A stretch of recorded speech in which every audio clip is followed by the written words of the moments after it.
日本的集英社出版《亚洲人物史》，说将咱已经过身的前总统李登辉写伫咧中国的历史人物。李登辉的查某囝李安妮表示遗憾，咱的行政院长陈建仁嘛表示，李登辉是为咱台湾的自由民主做出正大贡献的人物。有日本的媒体人就分析讲，集英社有可能是因为中国的压力才安尼做。 日本集英社出版的《亚洲人物史》系列，拢总12套，介绍为古早到21世纪的亚洲人物。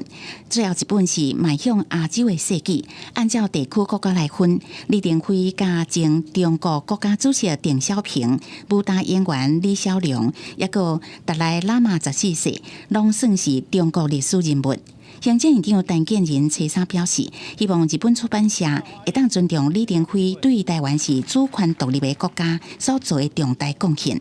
李登辉前总统呢，确实是对于台湾的自由民主的发展还有经济的发展都有很大的贡献，所以我们大家都很尊崇他。我们也希望他们尊重李登辉前总统对于台湾是一个主权独立国家的这样的一个看法。 李登辉基金会董事长李安妮发声明讲，无论是为出事迄个时阵，还是二战结束到即马，李登辉拢无应该算伫中国。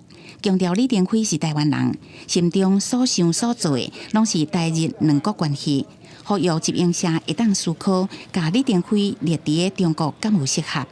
也许是压力，也许是自己自主判断吧。为了不得罪中国，日本很多的出版物都有类似的状况啊。这个在日本的台湾团体一直在努力的抗争。日本媒体人苏班明夫伊分析，一寡日本人对台湾甲中国的关系也是分袂清。集英社即届新册无排除背后有中国的压力，要改写较早多年来的一寡认知。